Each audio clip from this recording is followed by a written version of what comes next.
Leaving Christmas dinner early because my SIL wanted to name her daughter the same name as mine but spelt different. I'm a 30F and my husband is a 32M. We have one daughter, Madeline, 8F. I have a SIL, Jasmine, 32F, and she has been having infertility issues for a while now and has had a couple of miscarriages.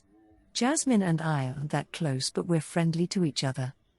She got pregnant a few months ago. She had her gender reveal party about 2 weeks ago.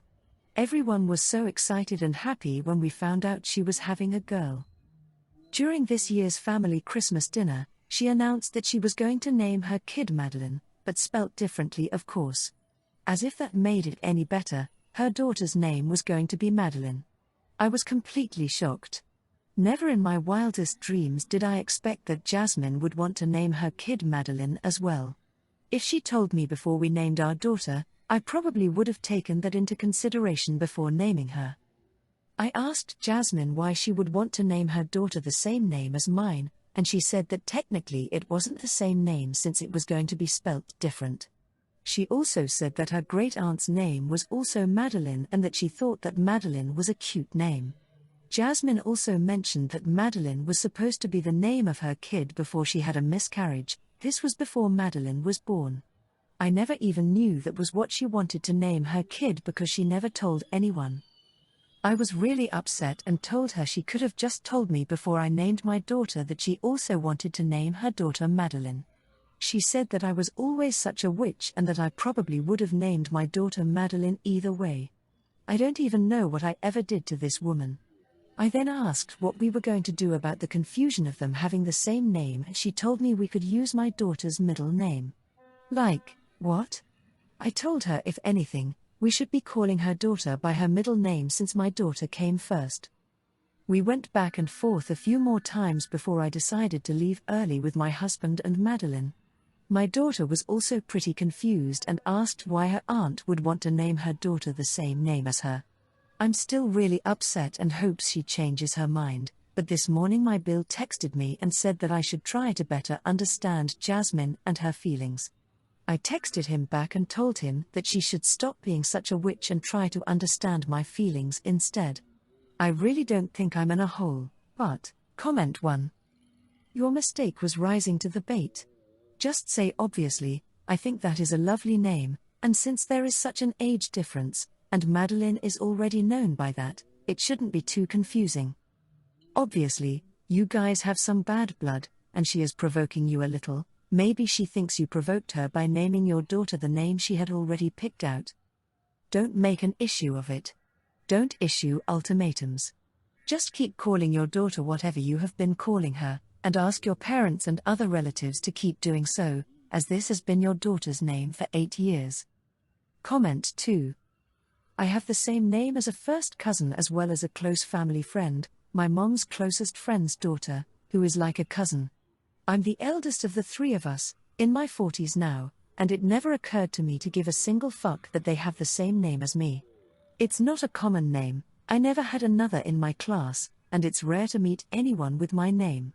But still, it doesn't bother me at all that they have the same name. It's never been confusing, I've never felt jealous. It's literally never been an issue. Just putting this out there. Comment 3. NTA, but now here's what you do. Send out a group apology text and say, I'm so sorry on how I reacted. I am in full support of your little Madeline. We told our little Maddie about how you want to name her after our perfect little daughter. Also, what nickname would you want us to call her? I'm thinking MJ for Madeline Jr. or BM for baby Madeline. Then up your pettiness after she announces on SM the baby's name by reposting it and saying how honored your family is by them naming their new baby after your daughter.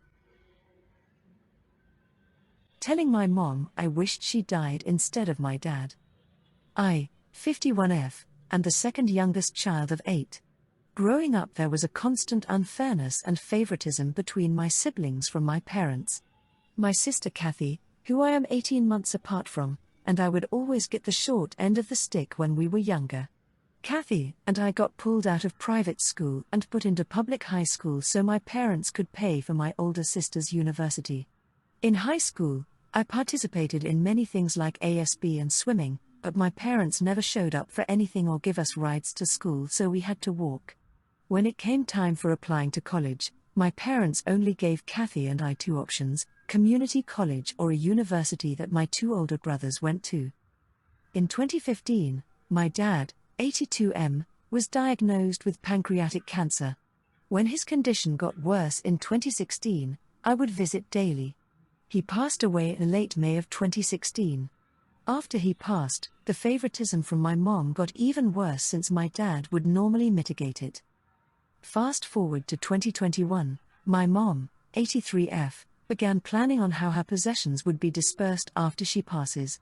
She called all of the siblings up to her house so that we could make lists and plan on who received what. Many people wrote lengthy lists that she promised they would receive.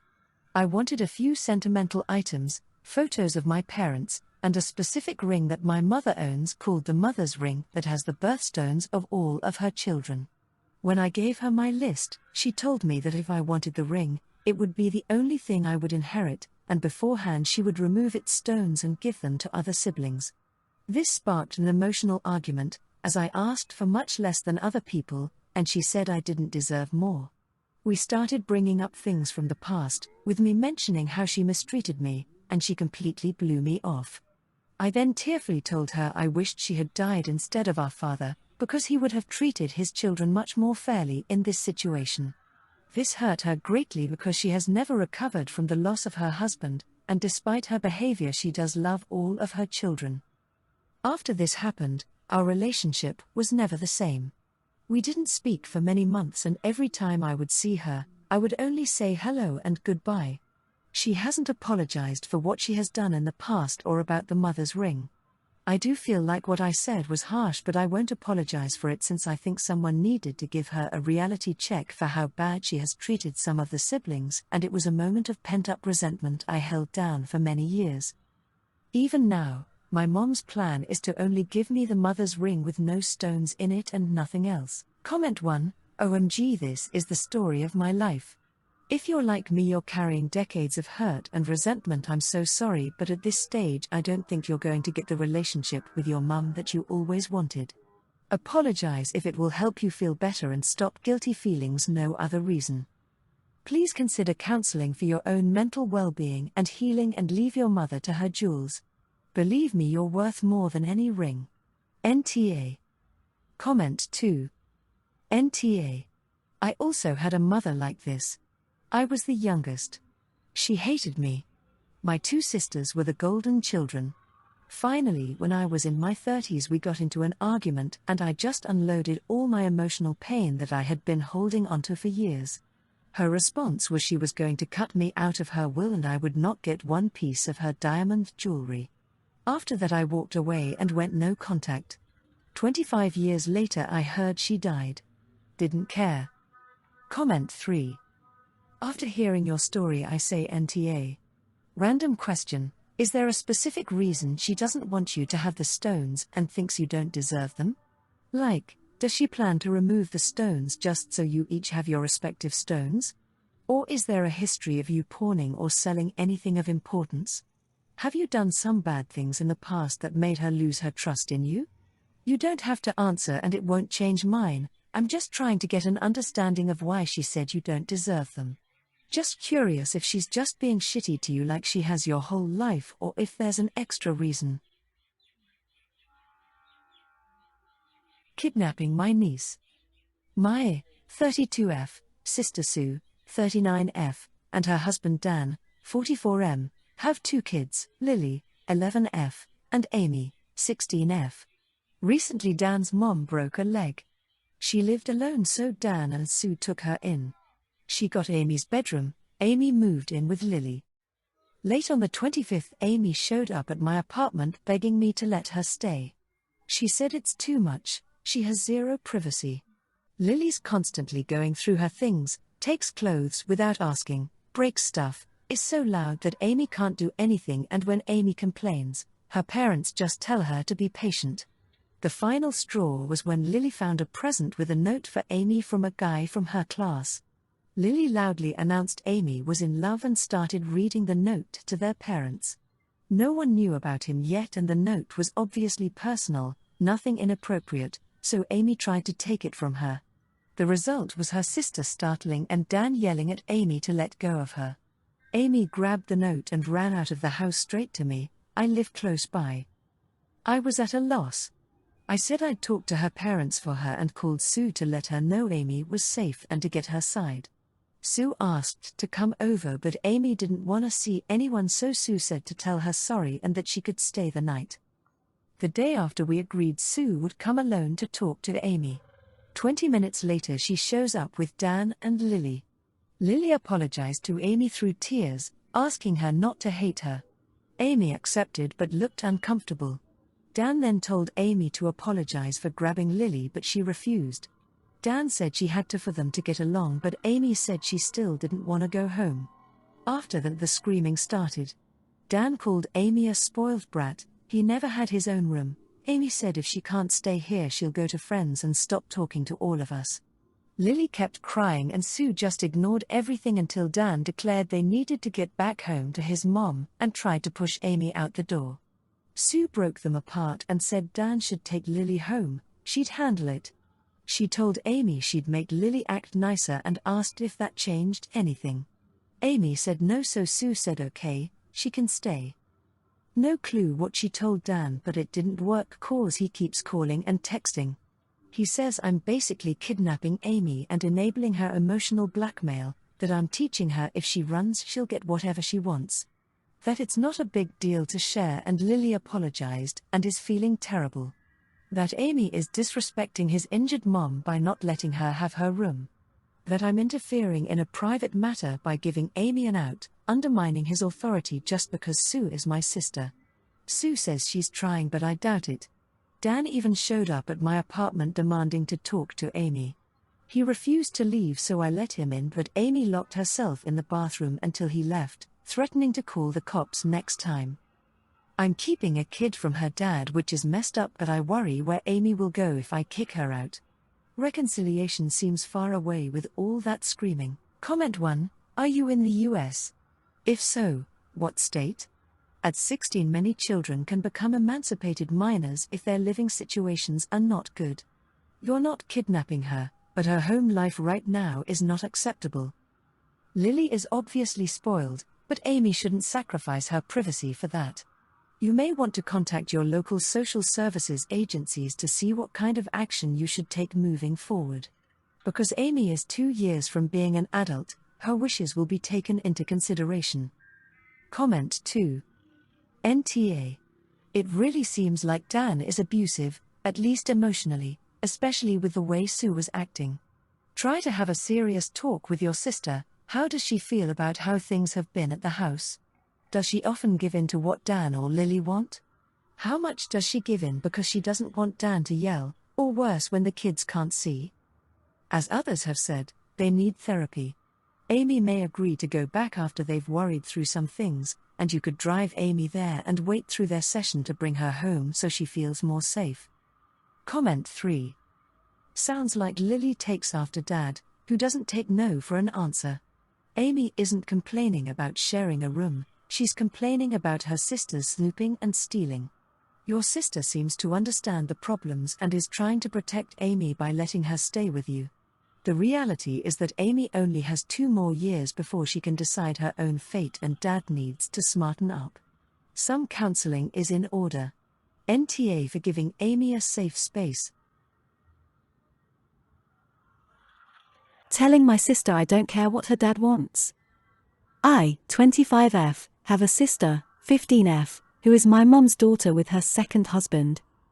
My mom married my sister's dad when I was 8, just a few months after my dad died. My parents' marriage was over pretty much when he died. I'm almost positive she was with my sister's dad before my dad died and before the marriage was basically over. But their marriage was shitty, so maybe it doesn't matter. Not sure Dad would have even cared at the point when he died. They were not good together. My mom's husband's sister's dad is my stepdad. But really he's my mom's husband. I'm not close to him. I don't have much to say about him. I think he can be a jerk, but he's good to my mom and good to my sister and brother, 12M. He would have adopted me and been good to me, but is not someone I would have wanted to be adopted by, if I wanted to be adopted. It's a lot about him as a person and his views and stuff he says about people, and somewhat about him not being so great about my dad after he and mom got married, but I digress. My sister knows I don't really have much of a relationship with her dad. I do the bare minimum, and if mom died tomorrow or they divorced tomorrow, I wouldn't remain in touch with him. He knows it. Mom knows it. My siblings at least pick up on it. I gave my son a name that honors not just my dad but my aunts and uncles and grandparents too. It's a name that connects to the family as a whole but gives him his own identity, and is also a name we, my husband and myself, love. After my son was born, my sister made some comments that I should have honored her dad in his name somehow. I told her that wasn't something we wanted to do, but she could always do so in the future if she wanted. She did not let it drop. She mentioned it every time I saw her for the next month. When I did not give in and add a different middle name or change his name completely, she told me her dad was upset that we honored my dad and his side of the family but didn't honor him at all. I told her again she could always do it. I told my mom and her husband they needed to speak to my sister and tell her to stop mentioning it, and I told him to stop letting my sister know he hates not being honored. They didn't listen, and just before Christmas my sister came over to tell me yet again that her dad wanted to be honored in my son's name and hates that he wasn't and that he feels hurt. I told her I don't care what her dad wants. He's not my dad, and I honored my dad and my paternal family, and that's my right when my son is mine and my husband's child. I told her to honor her own dad when she has kids if she wants. She got really upset and told me I should care about what her dad wants because he has been my dad too since I was 8 and I shouldn't dismiss him so easily. Comment 1. NTA, your stepdad is fighting with you, an adult, through his child rather than expressing his feelings directly and accepting your decision like an adult. I can't imagine wanting to honor someone like that through my child. I feel bad for your sister though. Is talking to her about this dynamic something you're willing to do? She's a teenager and she feels like she's protecting her father. Is she the type of person who would understand your point of view? Is it possible she feels that not caring about her dad also means you don't care about her, or is he the type to instigate drama? Comment 2. NTA, your relationship or lack thereof with your stepdad is irrelevant to this story. You named your kid honoring some family members. Your sister is badgering you about why you didn't honor others. That's a behavior. All other background information is irrelevant.